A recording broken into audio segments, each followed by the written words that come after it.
강혁의 클래식 스캔들.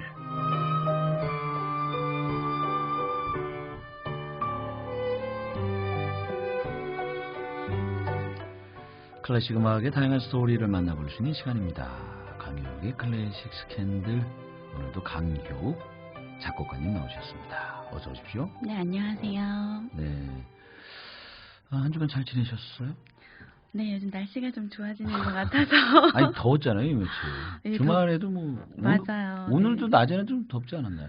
그런데 네. 하늘이 너무 예뻐가지고. 오늘 문자로 네. 하늘 사진이 정말로 많이 왔습니다. 하늘 사진이. 네. 네.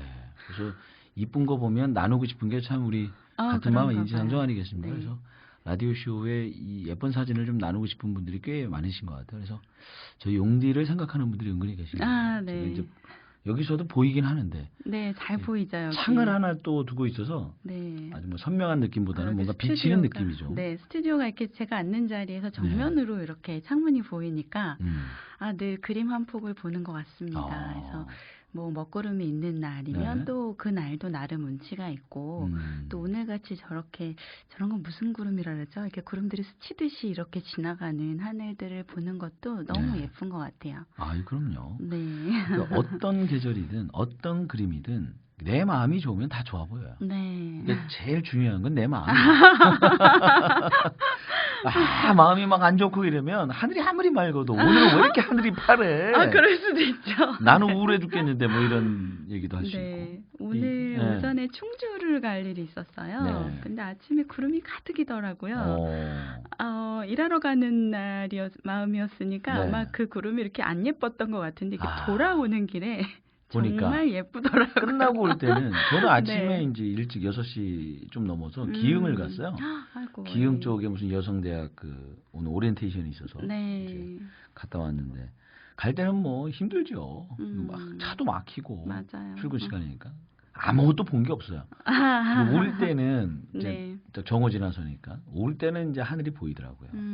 좀 여유롭게 오게 되니까 속도도 좀 줄이고. 네, 네, 그렇죠. 그렇게 보이는 것들이 꽤 많습니다. 네, 맞아요. 내 마음이 편안해야 모든 게 보이는 거예요. 아침에 안 보였잖아요. 근데 이제 네. 오후엔 보이는 거예요. 네, 예쁘네요. 다들 그러니까 퇴근하시는 길이라 네. 예, 지금 하늘이 다 보이고. 네, 해지기 전에 얼른 보시면 될 것 같아요. 그래요.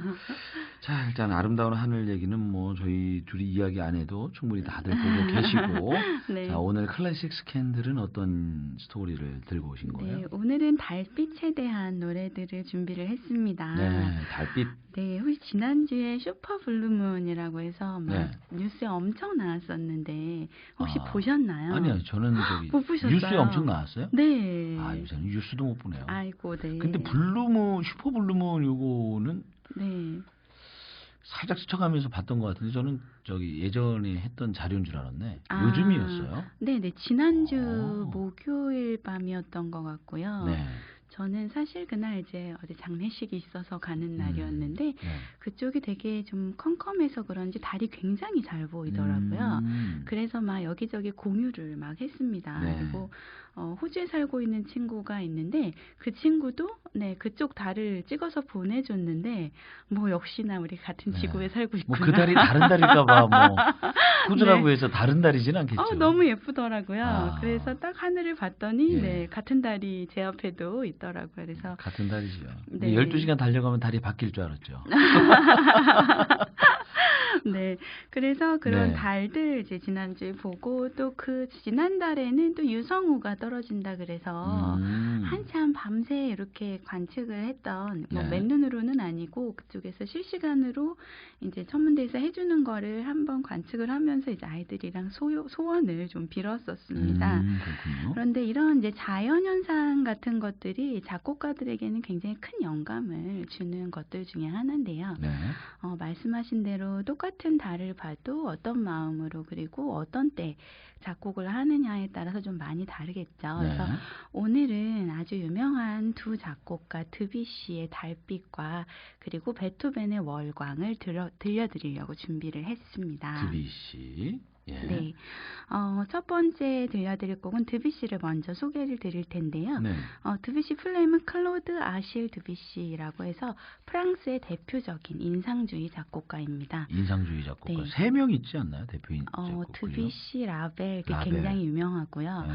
그리고 인상주의 하면 이제 여러분들이 아마 그림으로 많이 아실 텐데요. 네. 그 햇빛, 그 해가 비치는 것에 따라서 그 색채가 달라지는 것들을 그린 그때 인상주의 함께 뭐 예술이니까 음악뿐 아니라 미술 쪽에도 전반적으로 굉장히 문화예술이 그런 운동이 그렇죠. 영향을 많이 미쳤고 그래서 그냥 사실적으로 묘사하는 그냥 그림이라기보다는 그 햇빛이 비치는 그 인상이 주는 그런 것들을 해서 뭐 마네, 모네 네. 뭐 많이 아실 거예요. 그래서 그런 것들을 많이 했는데요. 음악 또한 그런 그림의 색채들을 약간 음악적 색채로 입혔다라고 생각하고 들어주시면 네. 아마 그 인상주의에 대한 그런 느낌을 좀 받으실 수가 있으실 것 같아요. 네. 일단 드뷔시는 낭만 후기 작곡가인데 드뷔시는 이 인상주의에서 굉장히 대표적인 작곡가입니다. 대표적인 작곡가. 그래서 그 아까 그 말씀하셨던 라벨과 더불어. 네네네. 그래서 그 뒤에 뭐라고 얘기를 하냐면 20세기 작곡가 중에 이제 어떤 역사자가 그렇게 얘기를 해요. 20세기 작곡가 중에 쉔베르크를 제외하고는 드뷔시의 영향을 안 받은 사람이 없다라고 얘기할 정도로 네. 굉장히 영향을 많이 끼친 작곡가였고요.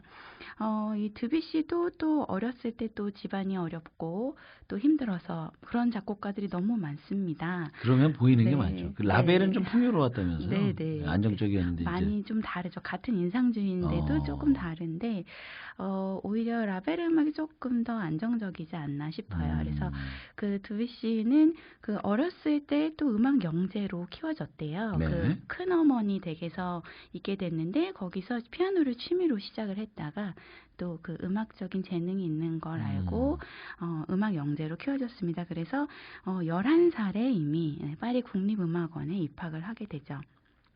그런데 들어가서 그 참 새로운 시도들을 하고 싶은 거예요. 네. 이 고전주의 음악이 싫은 거예요. 뭔가 이렇게 새로운 것들을 막 하고 싶어서 선생님들에게 엄청 반항하는 반항아였다고 얘기해요. 그래서 너 이렇게 하면 너 대회가 있는데 대회 나가면 상 못 받을 거야. 이런 식으로 새로운 시도를 하면 그랬더니 또 로마에서 열리는 그 로마 대상에서 네.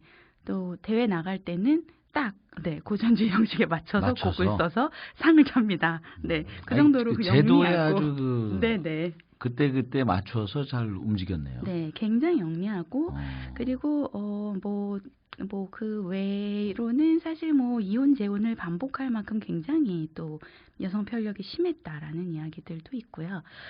이후에 뭐 독일에 가서 바그너 음악이 너무 좋아서 가서 공부를 하다가 난 바그너의 신물을 느꼈어 이러고 또 돌아오기도 해요. 그래서 굉장히 왔다 갔다 그런 표현들이 오히려 굉장히 솔직했던 그런 음악가라고 할 수 있을 텐데요. 네. 오늘 들려드릴 달빛이라는 곡은 여러분들 들어보시면 잘 아실 텐데 이 곡은 이제 드뷔시가 1889년에 파리에서 세계 박람회가 열립니다. 네. 거기서 이제 우연히 자바섬의 전통 음악을 듣게 되고 이제 여기서 영감을 받아서 모음곡을 작곡을 하게 되어서 4곡의 모음곡, 베라가마스크 모음곡을 작곡하게 되는데요. 네. 그 중에 3번째 곡입니다. 그래서 그리고 이 달빛은 그 원래 원제는 감정적 산책이라는 거였다고 해요. 네. 그런데 프랑스의 원래 상징주의 시인으로 유명한 폴 베를렌의 시의 한 구절에 달빛이라는 이거 클레어 드 룬이라고 읽는 것 같은데요. 원제가 그 클레어 드 룬에서 따와서 지었다고 합니다. 그래서 시의 한 구절을 네네. 그래서 우리나라에서는 달빛이라는 제목으로 굉장히 유명해졌고요. 오늘은 특별히 약간 이제 가을 초입의 감성에 젖으시라고 네, 피아니스트 감성적인 피아니스트죠. 조성진의 연주로 준비해 보았습니다. 네. 드뷔시의 베르가마스크 모음곡 중 달빛, 조성진 피아니스트의 연주로 함께 들어보시죠.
한 5분의 4 정도, 3 네. 정도 들었습니다. 네. 예, 곡이 길어서 네. 일단 여기까지 네. 조성진 피아니스트의 연주로 드뷔시의 베르가마스크 모음곡 중 달빛 함께 들으셨습니다. 네. 아이셋 아빠입니다. 매일 대전에서 청주로 퇴근하면서 청취 중입니다. 좋은 음악, 좋은 정보를 많이 얻고 있어요. 앞으로도 좋은 음악, 좋은 정보 부탁드립니다. 예, 책임감을 얹어주시는군요. 안전하게 대전에 청주로 오시는 길도 뭐 만만치 않죠. 아, 그렇죠. 예, 또 아이셋 아빠, 예, 요거 매일 처음에 다니시면 정말 힘드실 것 같은데요. 이 아이셋 때문에 네. 하실 수 있는 거죠. 아, 그럼요. 네. 아이들이 네, 힘을 줍니다. 그러니까요. 자, 두 번째 곡은 어떤 곡이에요? 네, 두 번째 곡은 아까 말씀드렸던 달빛을 표현한 또 하나의 명곡, 네, 베토벤의 월광입니다. 월광. 네, 예. 뭐 월광도 한국말로 하면 달빛이죠. 그렇죠. 달빛인데 한국에서 이제 아마 구분을 하기 위해 이렇게 놓은 것 같고요. 뭐 베토벤은 너무나 잘 아시죠. 그래서 베토벤이 피아노 소나타 32개를 썼습니다. 네. 그래서 초기, 중기, 후기 작품으로 약간 조금씩 느낌이 다른데요. 사실 베토벤은 전에 말씀드렸듯이 제가 굉장히 가장 존경하는 작곡가 중에 하나입니다. 황혁 작곡가님이. 네, 네. 작곡가가 여러 가지 스타일의 음악을 쓰는 건 정말 힘든 일이더라고요. 네. 그런데 베토벤의 곡을 보면 고전주의 같은 느낌의 곡도 있고 또 네. 낭만주의처럼 좀 자유롭고 화려한 곡도 있고 그렇습니다. 그리고 편성도 굉장히 다양하고 여러분들 잘 알고 계시는 합창교향곡 있죠? 딴따라라라라리라 이렇게 나오는 곡. 그 곡도 사실 최초로 교향곡에다가 합창을 넣은 그런 작곡가죠. 그래서 네. 굉장히 존경하는 작곡가입니다. 보통 우리가 왜 캐릭터라고 하잖아요. 네네. 색깔. 네. 근데 작곡 쪽엔 제가 잘 모르니까. 네. 베토벤만의 어떤 색깔이 딱 있는 게 아니라 다양한 것들을 다 잘하는 게 더 좋은 거예요? 아니면 이 작곡가의 색깔은 이런 거야. 딱 이렇게 명시되는 게 좋은 거예요? 뭐 작곡가시니까. 그거마다 다르겠지만 네. 다 잘 되면 사실 다 좋죠. 멀티가 좋다. 그렇죠. 여러 가지 색깔을 다 가지고 있는데 네. 그게 다 좋다. 그러면 좋은데 네. 이쪽만 좋은데 다른 걸 한다 그러면 사실 갇히게 되니까 그런 것들은 별로인 것 같아요. 그래서 제가 표방하는 게 항상 전방위 작곡가. 전방위 작곡가. 네, 뭐 클래식, 뭐 국악, 뭐 뮤지컬, 영화 이렇게 왔다 갔다 그런 곡들 다 할 수 있습니다라고 이야기를 하고 있고 그런데 뭐 들으시는 분들이 어느 쪽이 더 좋으신지 치우치실지 뭐 그거는 어쨌든 뭐 대중 그러니까 듣는 이들이 청자들이 선택할 몫이고 맞습니다. 일단은 그렇게 지향하신다. 네. 네. 베토벤의 월광. 네. 그래서 베토벤의 월광은 처음에 원제는 환상곡풍의 소나타라고 이제 부제가 붙었다고 해요.